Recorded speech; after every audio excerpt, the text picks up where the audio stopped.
ini untuk membela kandidat? Apakah kami para ustadz ini setelah membela besok saya Yahya Waloni menjadi Menteri Agama, Ustadz Somad menjadi Ketua NU? Bukan. Nabi SAW pernah ditawarkan. Datanglah Jibril menemui Rasulullah SAW. Wahai Nabi, wahai Habibullah, kekasih Allah, Allah Subhanahu wa Ta'ala mengirim salam kepadamu, wahai Muhammad. Mintalah apa yang engkau inginkan, maka semua harta di dunia ini akan menyertaimu, wahai Muhammad. Rasulullah SAW, wahai Jibril, dunia ini adalah negeri orang-orang yang tidak punya dunia, yang tidak punya negeri. Harta adalah milik orang-orang yang tidak punya harta. Saya tinggalkan agama Kristen bukan orang biasa. Saya mempendetakan para pendeta digaji oleh Jerman. Ini dokumen saya.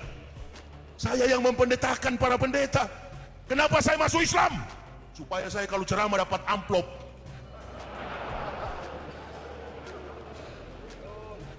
Justru gara-gara amplop itu ulama jadi lalai, betul? Pejabat jadi lalai, betul? Sesama Muslim saling membenci gara-gara Saya keliling Indonesia ini berdakwah, hanya satu prinsip yang saya pegang. Godawatun fisabilillahi aw rahautun khairun minad dunya wa ma fiha. Berangkat pagi atau sore berjuang di jalan Allah adalah lebih mulia daripada dunia dan segala isinya. Allahu Akbar. Tangan di atas lebih mulia daripada tangan di bawah. Kita orang Indonesia ini kebanyakan kena tipu. Kenapa? Oh, ini Ustadz jago ini, karena pengawalnya sampai 55 orang. Nanti dibilang top kalau naik pesawat Garuda. Sampai batuk diatur masuk masjid. Assalamualaikum Ustadz. Waalaikumsalam. Kenapa Ustaz? Kurang sehat. AC di pesawat terlalu dingin. Minum dulu Ustaz. Makanya jangan heran, saya terus dari kafir masuk Islam. Kasihan umat Nabi ini ya. Sang jujurnya, saking percayanya kepada sesama Muslim, yang nggak tahu saudaranya akan membunuh dia bahkan.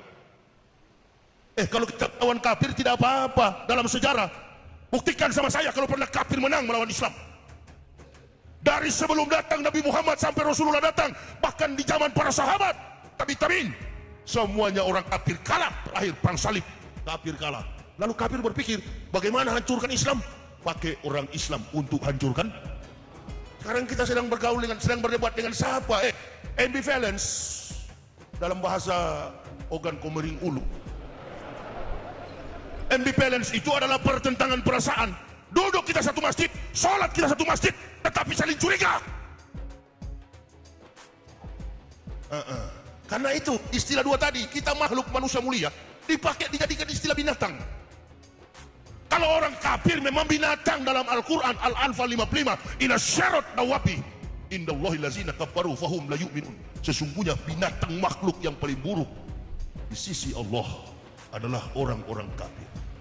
Kita bukan. Makanya Nabi kalau menggambarkan dalam hadis si fulan, nggak ada dibilang si unta si kambing, nggak ada. Oleh karena itu kita sadar, oh iya ya, saya diberi hidayah, saya diberi petunjuk, tidak ada harta yang paling berharga. Apakah nanti setelah kita masuk mati, siapa nggak kenal Presiden Soeharto? Siapa nggak kenal beliau? Beliau detik-detik terakhir akan mengakhiri kehidupannya. Sudah banyak bukti di mana-mana amal beliau membangun masjid. Tapi sebelumnya beliau ini belum mentah, masih mentah, ibarat buah masih mentah. Dia belum mengenal betul tentang Islam. Datang putra Palembang, Wongki Togalo, Profesor Dr. Yusril Issa Mahendra, menuntun beliau untuk mengajarkan tentang tata tertib ibadah syariat dalam hukum-hukum beliau berbuat bagi bangsa ini, dijelek-jelekan. SBY datang di Pekanbaru, spanduknya dirobek. Bukan dari kelompok Jokowi, bukan dari kelompok Prabowo, ada yang bermain. Ini setan sudah terkubur lama, dia bangkit kembali, alias komo. Allahu Akbar. Masa ente nggak bisa lihat itu? Gajah di pelupuk mata nggak bisa lihat. Semut di seberang sungai, ente tahu? Jangan pura-pura tidak, kura-kura dalam perahu. Pura-pura. Tadi kan pakai pantun. Anak dara menyalakan pelita. Pelita dipasang nak menyalakan lampu. Saya dulu mantan pelita, sekarang telah menjadi ustaz. Allahu Akbar. Lampu dipasang menulis surat. 10 pendeta kafir sekarang jadi ustaz. Kalau saya munafik masuk Islam. Suasana begini saya goreng. Bu, ini nomor 1 apa nomor 2 bu? Enggak, saya nanya nih. Ini dia ada 2 bu, ada gambar nih, pilih nih. Menko Info. Suruh pilih. Ini satu pembelajaran politik yang tidak baik di masyarakat. Betul apa betul? Antum kalau mau belajar politik banyak baca buku.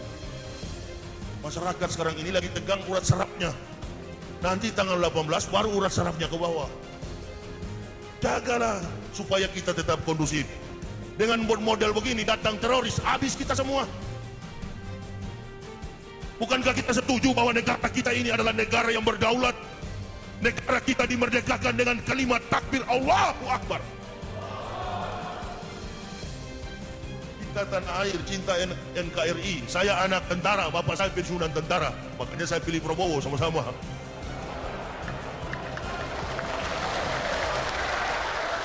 Kalau Pak Jokowi juga pensiunan tentara, saya pilih Pak Jokowi. Emang ente mau marah? Gak boleh demokrasi begini kawan. Masuk di TPS. Ente siapa? Oh saya itu. Ada tuh anak-anak muda tuh yang suka apa? Polling-polling di YouTube. Pilih Jokowi atau Prabowo? Oh saya Prabowo, saya Jokowi. Nggak apa-apa. Terus terang aja. Nggak usah mau pakai-pakai. Begini tol sudah jadi. Nanti gaji polisi, gaji tentara dinaikkan. Nggak usah janji-janji itu semua bullshit. Nggak ada betul semua itu. Nanti kita lihat sajalah. Hah? Pak Prabowo berjanji juga belum tentu betul karena belum menjabat. Betul apa betul? Manusia ini kawan. Apalagi manusia Indonesia. Innalillahi. Nggak apa-apa. Ente pilih Jokowi boleh. Tapi yang satu ini yang aneh. Yang dari rumah sakit jiwa mau pilih siapa dia? Ini bu. Ditanya diwawancarai komentator TV One. Gila yang bagaimana pak? Yang boleh milih? Begini. Gilanya itu. Ya miring tapi nggak terlalu miring pak. Yang saya khawatir bukan nyoblos sampai di TPS, bukan nyoblos, berak. Makanya saya bilang istri saya kalau saya 17 April saya mau begini ke TPS. Atayamu ayetum. Pura-pura gila kita. Oh begitu saya masuk Islam, nggak ada yang lebih ahli bicara soal orang gila nih. Yang orang Kristen tuduh. Itu pendeta gila itu, jangan percaya. Allahu Akbar. Apa betul saya gila ini? Saya tanya istri saya, apa saya sudah gila mak? Istri saya bilang, enggak tahu lah. Enggak, kebetulan dia pertamanya enggak mau masuk Islam, istri saya itu. Tadinya dia enggak mau masuk Islam, dia menolak. Kamu aja yang masuk Islam, saya anak-anak enggak mau. Mari saya ceramah di Solo sana, ada yang bilang begini, Ustadz kan bilang masuk Islam bersama istri dan anak-anak. Katanya pendeta nggak beristri. Oh, kalau pendeta beristri, yang tidak beristri